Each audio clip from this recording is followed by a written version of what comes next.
बिस्मिल्लाहि वस्सलातु वस्सलामु अला रसूलिल्लाह। ऑपरेशन के ज़रिए से कोई इंसान का जिस्म का हिस्सा, हाथ, बाजू, टांग वगैरह कट जाए तो उस कटे हुए उज़्व का हिस्से का क्या किया जाए, उसका क्या हुक्म है।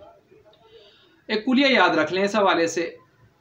अगर इंसान का अक्सर जिस्म, कुल जिस्म, चाहे उसके साथ सर हो या ना हो, या अक्सर जिस्म चाहे इसके साथ सर हो या ना हो, या आधा जिस्म लेकिन इसके साथ सर होना ज़रूरी है, इन तीनों सूरतों में अगर कोई आदमी कोई इस तरह मुर्दा हुआ तो इस मुर्दे को गुस्ल भी दिया जाएगा, इसका जनाजा भी होगा।